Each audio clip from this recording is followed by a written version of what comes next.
Hey, what's up, everybody? Welcome back to the channel. Today we're gonna be continuing our Wildcats read along.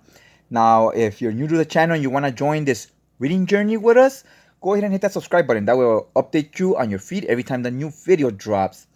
And if you already subscribed, welcome back. Now, today we're gonna be covering the second story arc of Wildcats. This one is called Killer Instinct. So this will cover issues 5 of Wildcats, issue 6, and issue 7.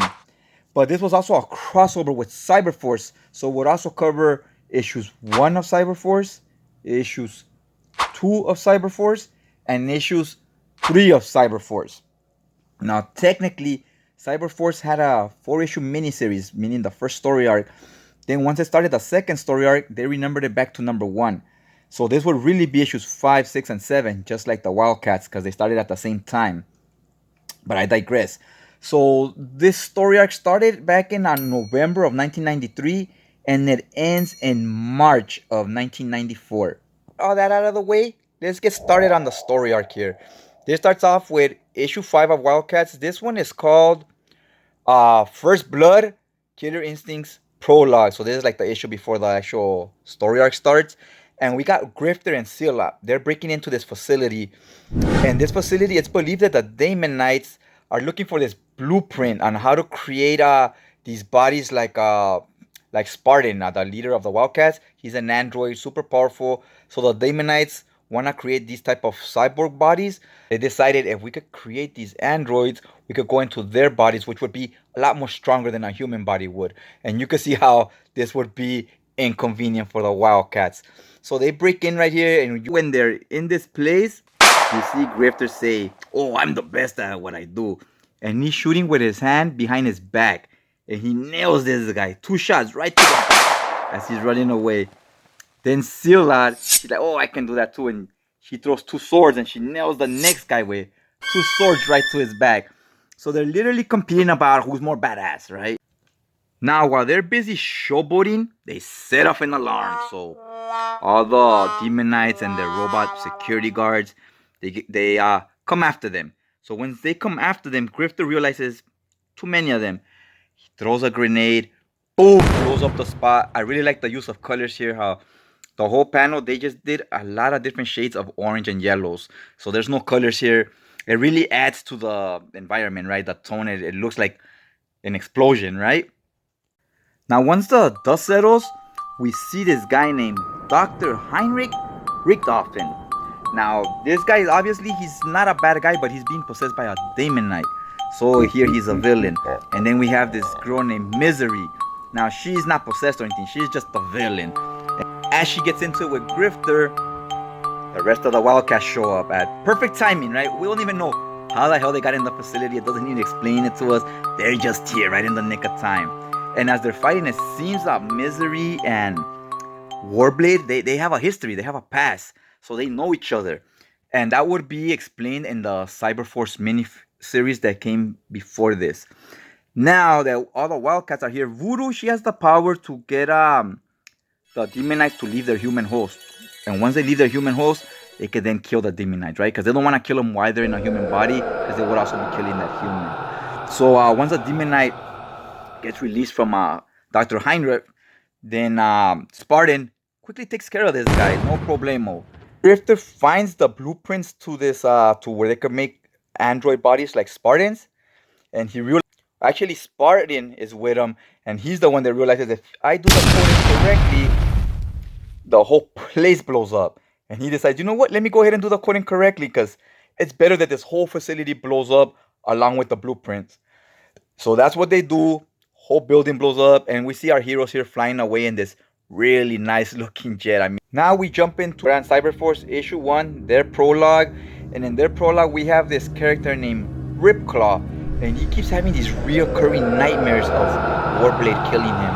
And then he has nightmares of Misery as well, and he realizes, I know these people from my past, and these nightmares are letting me know they're alive, right? So he has to go find them and confront them about this, because he wants to know who they are, because he doesn't quite remember all his past. To another member named Velocity. Now, Velocity, she was kind of like the main character in the previous story arc of CyberForce. and she joined CyberForce at the end of that story arc, meaning the Force miniseries. So she's a new to the team, and here she's training and whatnot. Then we jump to the leader, Striker. Striker is at this bar. He's looking for Velocity's older sister named Ballistic. So he's letting her know, look, we found your older sister. Aren't you interested in knowing anything about her? Do you want to come to our facility? And she says, I don't want to know anything about my family. So they get into an altercation. Breaking out, Striker says, I'm a little old fashioned about beating up on members of the opposite sex. Then Ballistic says, welcome to the 90s, old man. And she kicks him right in the family jewels.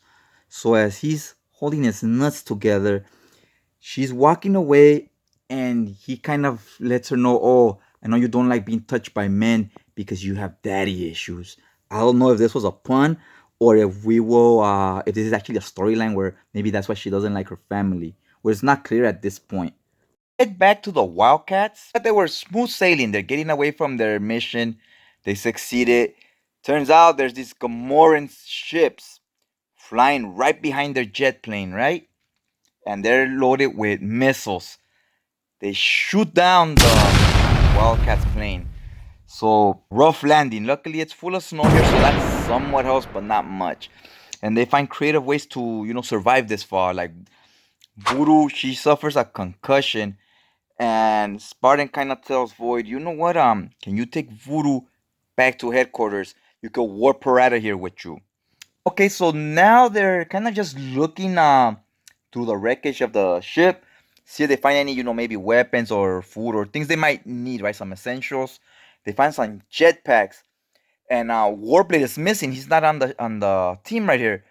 So Spartan wants to fly back to the scene of the crime, see if maybe we could find his body, right? And kind of maybe gather up some more information, see what really happened here. And they go back to the scene of the crime. It turns out Spartan, since he's an android, he has all kinds of superpowers, right? And he has the ability to kind of see what happened in this area before they got there. Almost like going back in time, right?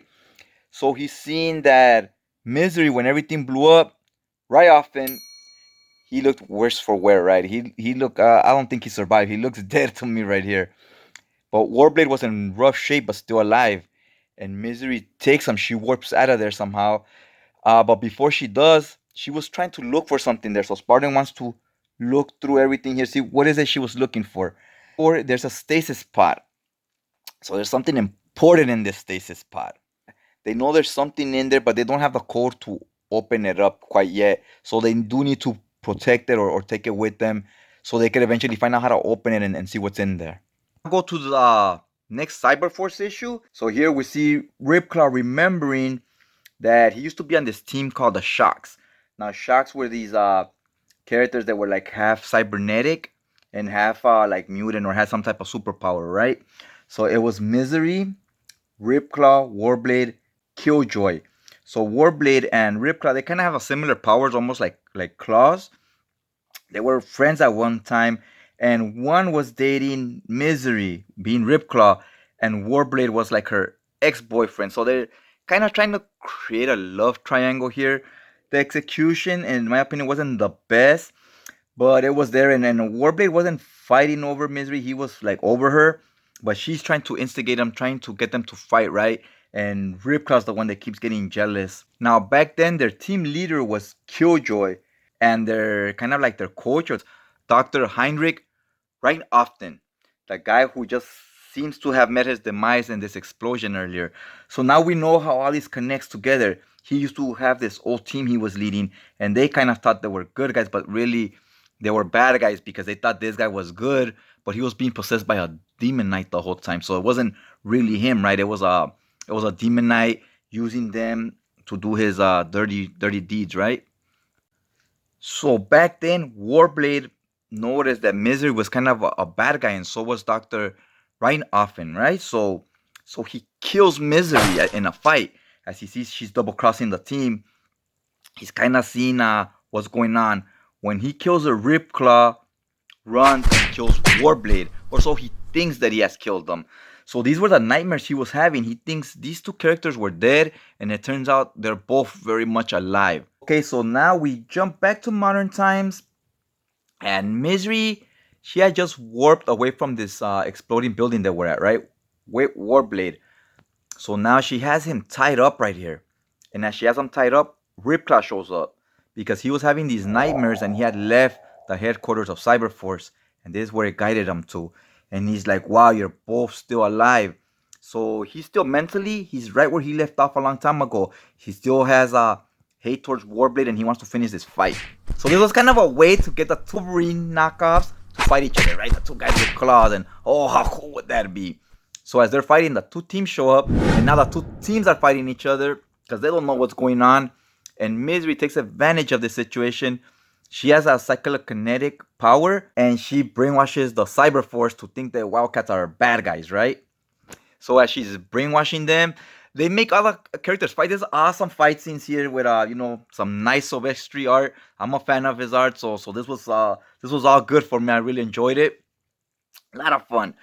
And the one thing I noticed, they made no bones about it. They had their two Psylocke knockoffs fight each other. Like, they let you know the two characters that are copying the same existing character were all fighting each other. Now, this is their take on, like, X-Men characters, kind of, right? But they have different superpowers, but similar looks and whatnot. Because those were the books that these two artists were working on before. All in all, it was still real fun. And in the mix of this whole big fight, what ends up happening is, during all this chaos, Misery gets stabbed, right? So she gets killed, and it turns out she was an android.